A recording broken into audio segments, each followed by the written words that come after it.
Pierre de Firma, bonjour. Merci de nous recevoir chez Enedis en votre qualité de directeur mobilité électrique. On va poser des questions assez directes pour mettre la lumière sur des points essentiels de votre stratégie actuelle. Merci de nous répondre avec votre clarté habituelle. Avec plaisir. Bonjour Pierre de Firma, ravi de pouvoir faire votre connaissance et de pouvoir avoir cet échange ici chez Enedis. On va peut-être commencer par un point sur ce qu'est Enedis et un petit rappel sur les missions d'Enedis. Alors Enedis, c'est un des principaux acteurs du système électrique français. Donc l'électricité, il faut la produire, ça c'est pas nous. Il faut la transporter, ça c'est RTE. Et puis il faut la distribuer. Donc sur des réseaux de distribution, on a le réseau de distribution en France, c'est 1,4 million de kilomètres de lignes. Ça fait 35 fois le tour de la Terre. Et ce réseau-là, il appartient aux collectivités locales en France. Il est concédé à Enedis, qui est le principal gestionnaire de réseau de distribution. Il y a aussi quelques autres distributeurs, mais Enedis représente 95% du territoire français. Et donc, sur ce territoire-là, on opère, on maintient, on développe ce réseau de distribution. Et on achemine l'électron depuis les postes sources du réseau de transport jusque chez les consommateurs. Donc, pour faire simple, vous ne faites pas la haute tension, vous vous occupez du réseau qui arrive chez les gens. Voilà. Donc chez les entreprises, donc ça peut être la moyenne et basse tension. Moyenne et basse tension. Voilà. Aujourd'hui, Enedis est au centre de tous les dispositifs et plus spécifiquement concernant l'électrification de la mobilité et des transports. Enedis évidemment est un point central très important. Est-ce que vous pouvez nous expliquer comment vous concevez le rôle d'Enedis dans l'électrification du transport en France? Quelle est généralement la stratégie? On ira ensuite après sur des points plus spécifiques, mais déjà expliquez-nous un petit peu quelle est la vision d'Enedis dans le cadre de ce projet fondamental pour la société. Donc, en tant qu'acteur du réseau, du système électrique français, on prend toute notre part dans le challenge qui se présente à l'ensemble, j'allais dire, des pays, pas simplement la France, l'ensemble des pays, qui est de décarboner leur économie. Donc il faut éradiquer la combustion d'hydrocarbures dans tous les domaines. Et un des principaux secteurs émetteurs de CO2, c'est le secteur du transport. Avec 30%, en général, on s'accorde à dire que c'est 30% des émissions de CO2, en tout cas en France. Qui dit supprimer les émissions du transport, dit, et tout particulièrement en France, électrifier. Il y a d'autres façons de substituer la consommation d'hydrocarbures, mais principalement le plus efficace, celui qui va être applicable dans la très grande majorité des cas pour le secteur du transport, c'est l'électrification, particulièrement en France, puisqu'en plus on a un mix de production d'électricité qui est très décarboné. Donc quand vous remplacez un véhicule thermique par un véhicule électrique, vous économisez non seulement les émissions de CO2 à la combustion, mais en plus à la production de cette électricité, vous n'avez consommé que très peu vous n'avez émis que très peu de CO2. Donc ça explique pourquoi l'électrification, c'est un angle majeur, un axe majeur d'action pour décarboner le secteur du transport. Et Enedis, tout naturellement, comme je le disais tout à l'heure, étant donné qu'on est l'acteur du réseau de distribution, cette électricité, il va falloir que les usagers de véhicules électriques y aient accès pour recharger leurs véhicules. Donc, au rythme du développement du véhicule électrique, vont se développer aussi, et ça a déjà commencé, je vous rassure, des bornes de recharge dans tous les domaines, dans tous les secteurs, bornes de recharge rapide sur les autoroutes, bornes de recharge normales en termes de vitesse à domicile, par exemple. Eh bien, elles ont tout un point commun, ces solutions de recharge, elles doivent être alimentées par un réseau de distribution auquel elles doivent être connectées. Donc nous, ça veut dire qu'on a tout un volant d'activité qui est le raccordement, dans nos termes à nous, le raccordement de ces nouveaux points de livraison d'électricité pour tous ces points de charge, qui peuvent être des bornes ou des simples prises, enfin on pourra en reparler. Et puis ensuite, il faut s'assurer que ce réseau, il va bien délivrer l'électricité en quantité à chaque moment où elle est souhaitée. Donc ça c'est la question de la quantité d'énergie et aussi de la puissance instantanée qu'il faut délivrer. Donc il faut qu'on dimensionne ce réseau aussi au fur et à mesure. J'imagine que ça nécessite des adaptations significatives, parce que c'est une demande nouvelle, dans laquelle les puissances ne sont pas forcément demandées au même endroit qu'elles l'étaient avant. Donc ça nécessite à la fois en termes de gestion technique et de gestion humaine, puisqu'il y a des demandes des endroits où il n'y en avait pas. J'imagine que c'est un gros chantier aujourd'hui chez vous, cette adaptation.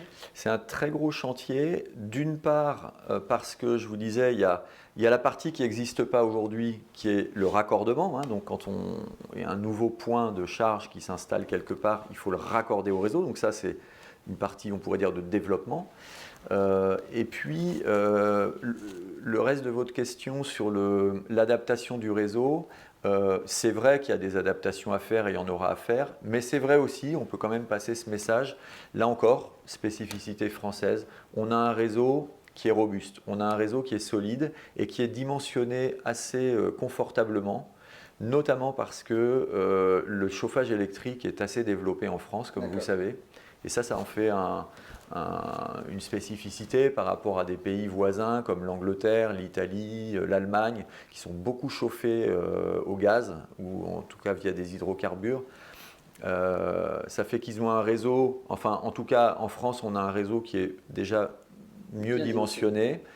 Et aussi, on aura un petit peu moins de chemin à faire que ces pays que je viens de citer pour ce qui est de l'électrification du chauffage, parce que là aussi, il faut aussi éradiquer les émissions de CO2 dans cet autre secteur, mais ce n'est pas le sujet d'aujourd'hui. D'accord, très, très, très bien.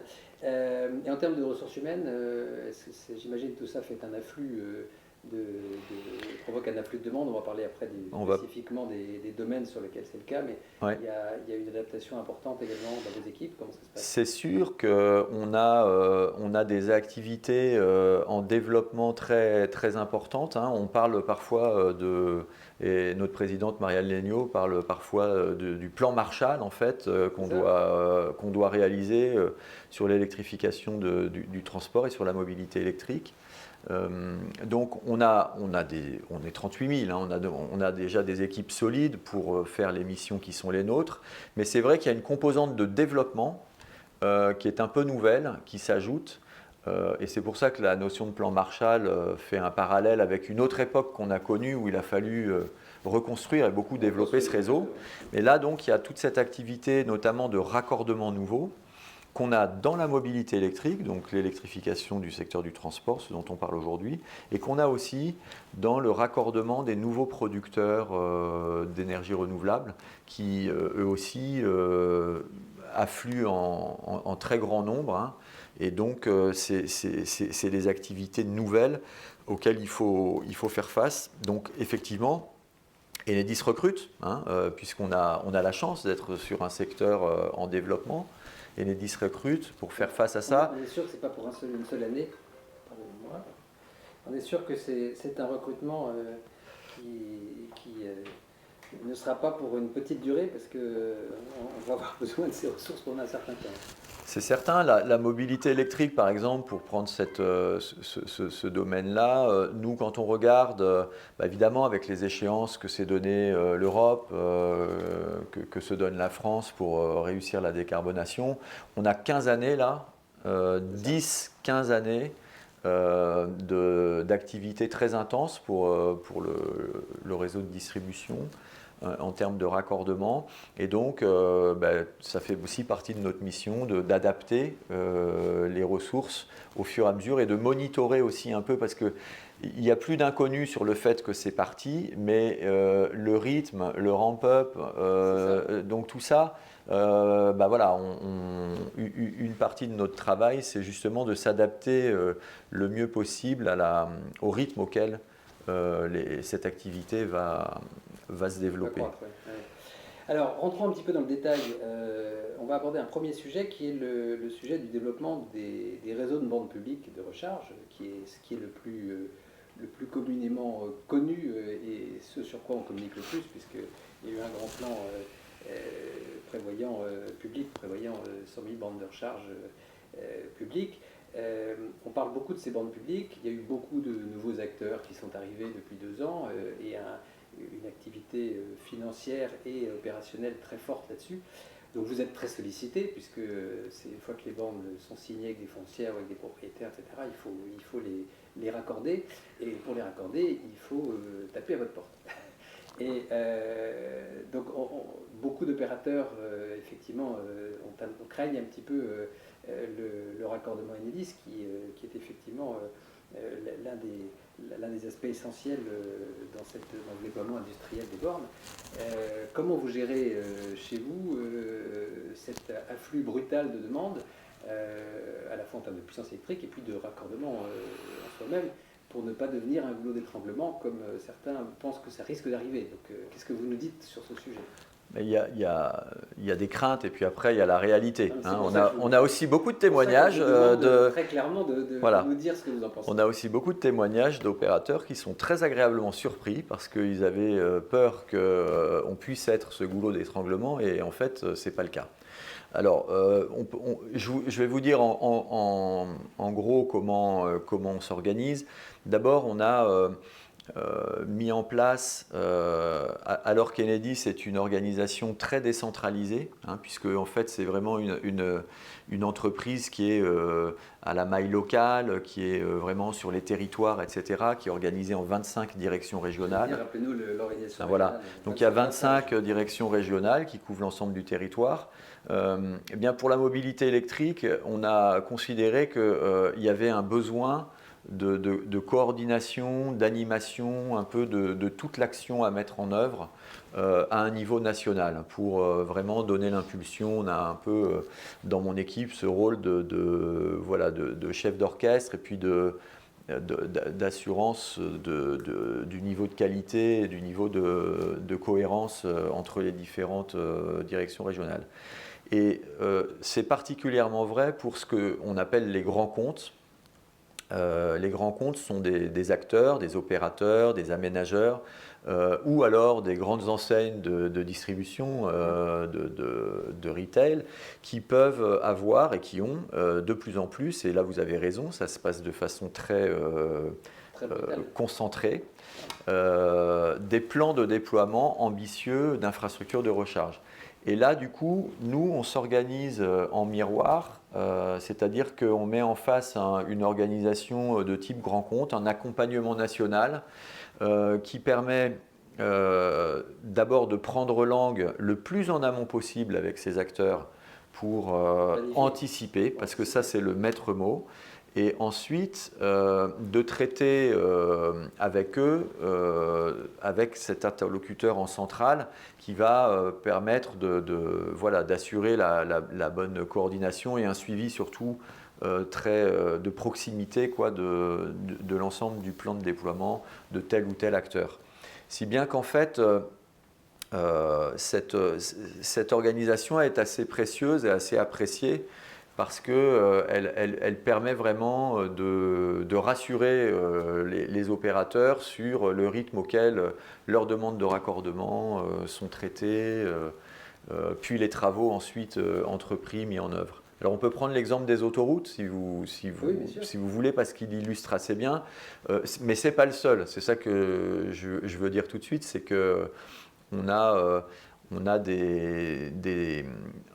actuellement, on doit avoir plus d'une trentaine de grands opérateurs comme ça, ou de grands comptes, comme on les appelle, avec lesquels on est en train de mettre en œuvre, de les aider à mettre en œuvre leur plan de déploiement, et nous, sur la partie raccordement au réseau de distribution. Donc, on fait les études, et puis ensuite, on fait les travaux. Sur les autoroutes, un exemple concret d'action qu'on a prise, pas seulement nous, mais qu'on a suggéré et qu'on a prise avec les aménageurs et les opérateurs, pour essayer de raccourcir les délais, notamment la partie administrative, c'est qu'on a fait ce qu'on appelle de la viabilisation, c'est-à-dire qu'on a permis aux aménageurs, qui sont les sociétés concessionnaires d'autoroutes, de nous faire à nous la demande de raccordement pour telle et telle aire d'autoroute, même si in fine, ce n'étaient pas eux les derniers utilisateurs, hein, puisque théoriquement, on attend la demande, nous, de la part de l'utilisateur ultime. Ça a permis de gagner beaucoup de temps, parce qu'en parallèle, ils ont pu passer les appels d'offres pour recruter, quand ils n'étaient pas encore recrutés, les opérateurs de bornes qui voulaient sélectionner sur leurs aires. Et comme ça, on a gagné beaucoup de temps, ce qui fait que sur ce plan d'électrification des aires d'autoroute, hein, qui n'est pas fini, parce que la puissance nécessaire va aller croissant. On a fait une étude et on sait très bien où il faudra combien de mégawatts à Montélimar, à Bordeaux, etc., sur toutes les 400 aires d'autoroute. Mais pour l'instant, il y a une première phase qui est en cours de finalisation. On a déjà 330 aires sur les 365 qui sont, qui sont équipées. Et ça a pu être fait en temps et en heure, parce que justement, il y a eu cette bonne coordination, mais collective, hein, avec les différentes parties prenantes. Aujourd'hui, sur ce marché des opérateurs, vous estimez que la durée moyenne, je sais que c'est variable, il y a des réalités diverses localement, mais vous estimez en gros qu'il faut à peu près combien de temps pour délivrer un point de livraison entre le moment où vous avez déposé la demande et le moment où vous pouvez effectivement l'activer? Là-dessus, il faut être prudent, hein, comme vous l'avez dit, parce qu'il y a des cas de figure différents. C'est justement bien pour ça qu'il nous faut avoir des demandes très en amont, le plus en amont possible, pour qu'on puisse conduire l'étude et ensuite savoir à quoi s'en tenir pour le... Mais disons que c'est de l'ordre de 4 mois, 6 mois, ce qui pose aucun problème quand ça a été anticipé, quand c'est intégré. Et d'ailleurs je dois le dire, on a affaire à des opérateurs très souvent qui ont une très bonne maturité, une très bonne compréhension de ces délais, et eux-mêmes ils ont d'autres délais à gérer, hein, puisque sur une aire d'autoroute, une fois qu'on est raccordé au réseau, enfin une fois, ça ne se passe pas heureusement en séquentiel, mais l'aménagement de l'aire elle-même, l'installation des bornes, c'est aussi des vrais travaux qui nécessitent d'immobiliser une partie du parking, etc. Donc c'est aussi des choses qui se prévoient. Donc on n'est pas les seuls à occasionner des délais, c'est ça que je voulais dire. Non, c'est vrai. Mais, donc si vous avez un message, si je résume, si vous avez un message à passer aux installateurs et aux opérateurs, c'est de venir vous voir le plus tôt possible et d'anticiper au maximum. Si on veut raccourcir les délais, il faut anticiper. Il faut anticiper, c'est ça qui nous mettra dans les meilleures dispositions ensemble, hein, pour que les choses se passent le mieux possible. Très bien. On va peut-être... merci pour ce premier point pour les réseaux de bande publique.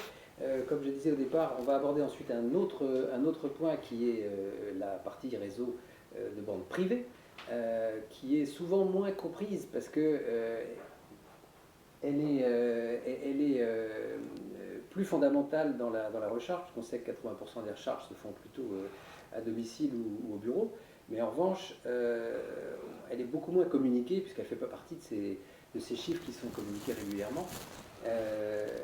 Mais il y a énormément de demandes en maison individuelle et en copropriété.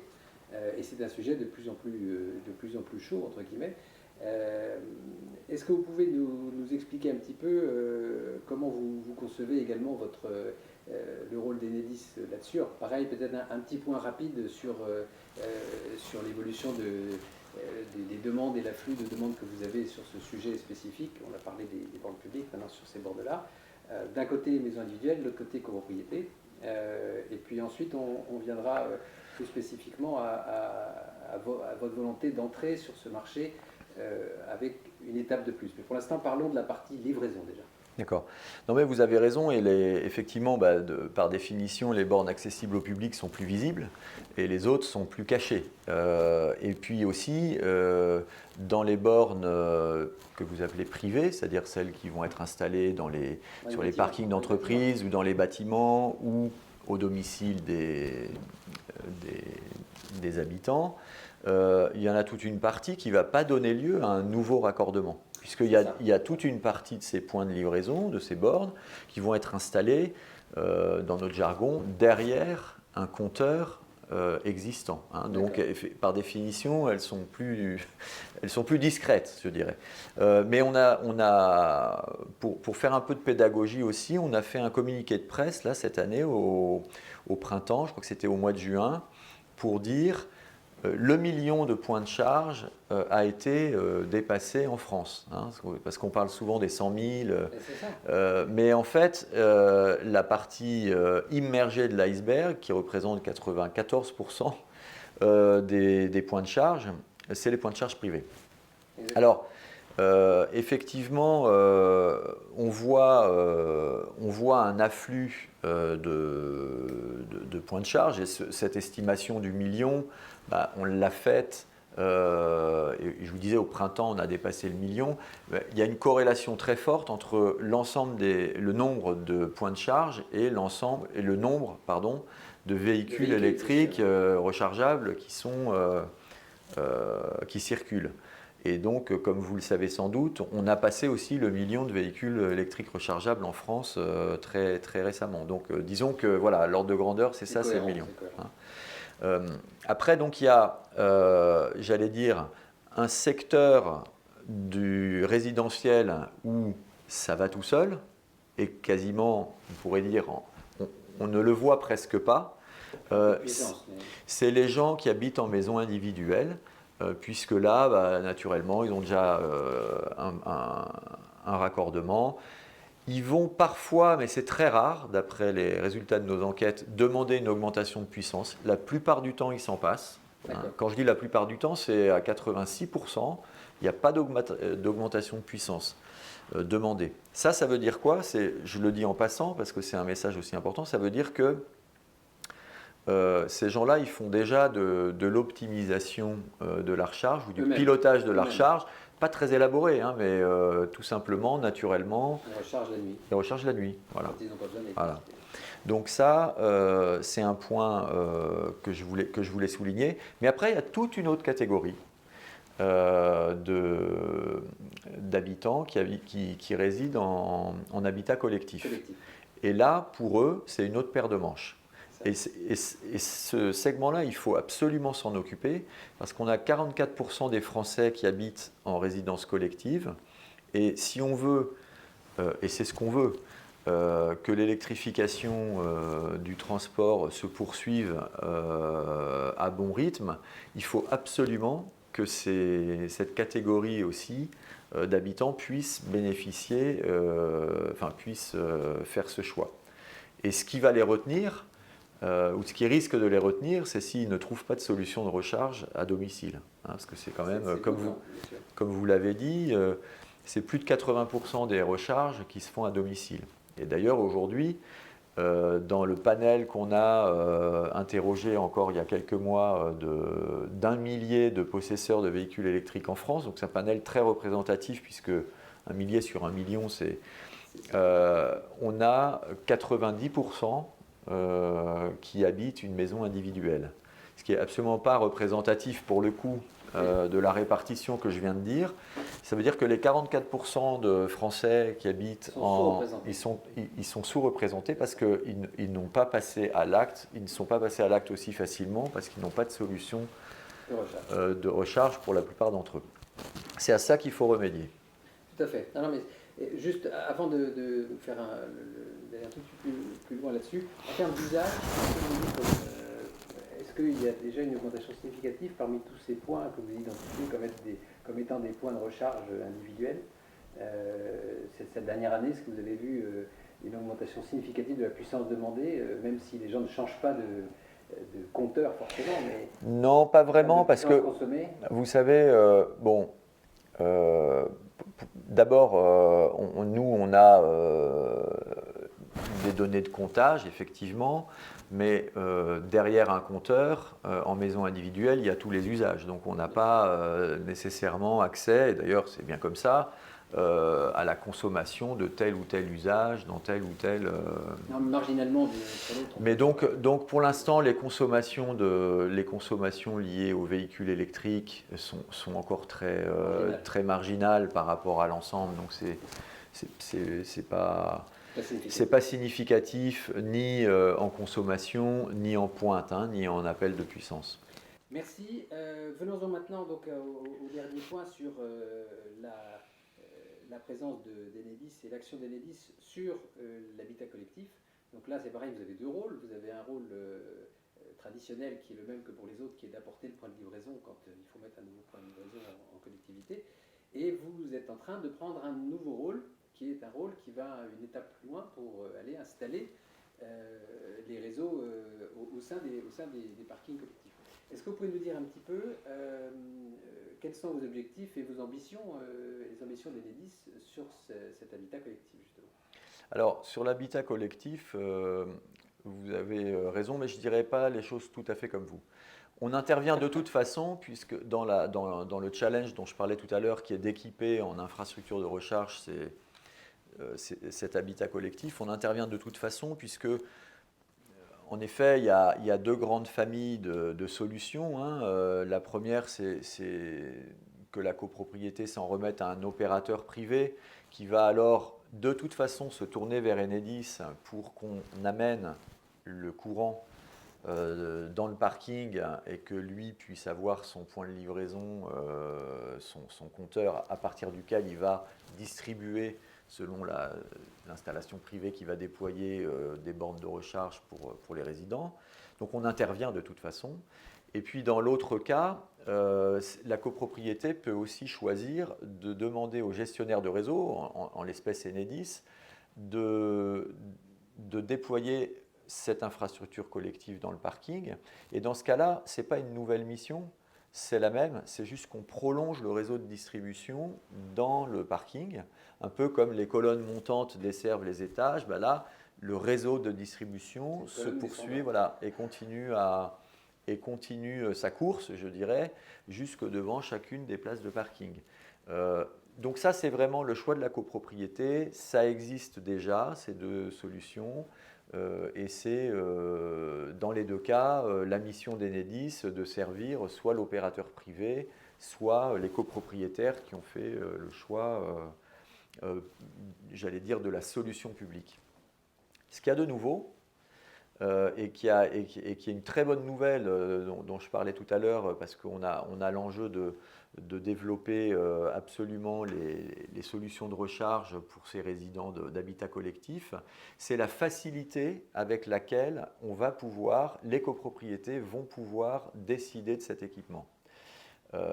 Cette facilité, elle est obtenue par un mécanisme de préfinancement qui change tout.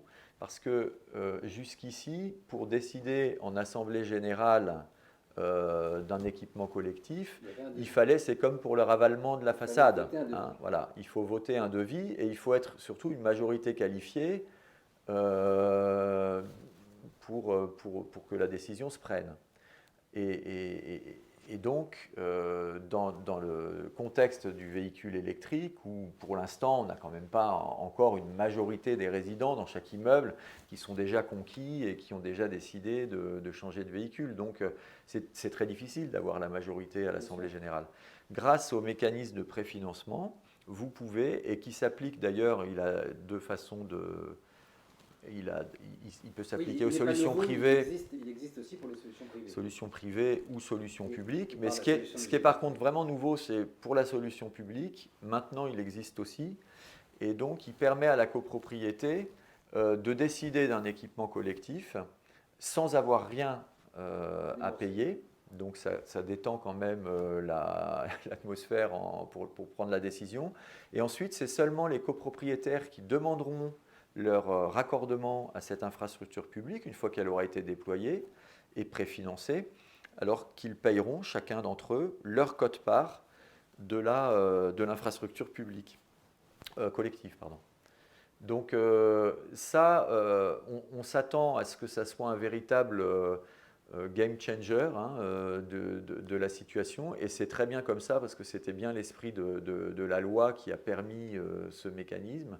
Parce que du coup, ça va tellement faciliter la prise de décision que l'équipement va certainement se développer beaucoup plus vite. Et effectivement, pour les solutions privées, il y a aussi, via la Banque des Territoires, une possibilité pour les copropriétés de faire préfinancer l'infrastructure. Voilà. Alors effectivement, comme il y a déjà des dispositifs qui existent avec un modèle technique différent, mais Ouais. notamment via Logivolt ou par Ouais. des solutions privées de financement reste à charge zéro pour les copropriétés, est-ce que vous ne craignez pas, en opérant cette évolution, d'être un petit peu jugé parti à côté des opérateurs privés qui vous demandent un raccordement pour faire la même chose? Parce que finalement, vous opérez une certaine, même si je comprends votre argumentaire, c'est une prolongation du réseau public. Il n'empêche que vous êtes quand même concurrent directement d'opérateurs privés qui ont comment Non, enfin, jugez-vous votre positionnement pour assurer et pour rassurer peut-être les opérateurs sur le fait que tout le monde sera traité équitablement? et nous, on est certainement parti, et on est parti dans tous les cas, mais on n'est pas juge. C'est la copropriété qui va décider. Certes. Et il y aura toutes les sensibilités, il y a déjà toutes les sensibilités, les gens vont faire leur compte, ils vont regarder aussi en termes de coûts, ils vont regarder la nature des solutions qui est très différente, parce que dans un cas, vous avez en fait un compteur individuel qui va être installé, j'allais dire, à chaque place de parking qui souhaite s'équiper.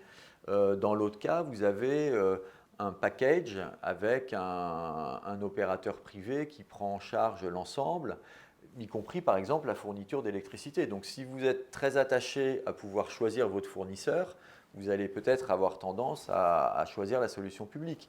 Mais si ça vous va bien d'avoir quelque chose clé en main, etc., vous allez vous orienter vers la solution privée. Nous, ce qu'on dit aussi, c'est que, et c'était bien l'esprit de la loi, le défi, il est énorme, hein. Il y a 182 000 copropriétés de plus de 10 places de parking. Et aujourd'hui, il y en a 2 à 3% qui sont équipés. Donc, si on veut passer la surmultiplier, il faut, et je dirais, il y a de la place pour tout le monde, et il y en a pour tous les goûts, j'allais dire. Ce qui est important, c'est que les copropriétés, en fonction de leur sensibilité, elles aient en tout cas à disposition un panel de solutions qui soit facile à décider et à implémenter. C'est ça ce que permet ce nouveau système. Votre solution, elle ne concerne que les parkings intérieurs? Non, Non, également, non, également, elle pourra surface aussi, également? être mise en œuvre dans les parkings extérieurs. D'accord. Est-ce que, pour terminer là-dessus, est-ce que vous ne craignez pas juste, parce que c'est une crainte d'un certain nombre d'acteurs du marché, que cette nouvelle activité, au moment où vous êtes très sollicité, vos équipes sont très sollicitées justement sur un afflux important et exponentiel du nombre de points de livraison à installer, d'avoir une demande supplémentaire très importante, puisque le marché est important, qui provoque effectivement cette fois de nouveaux goulots d'étranglement dans vos équipes. Alors, soit en termes d'organisation, vous allez vous organiser d'une manière industrielle derrière, et ce qui, j'imagine, a des conséquences d'organisation importantes.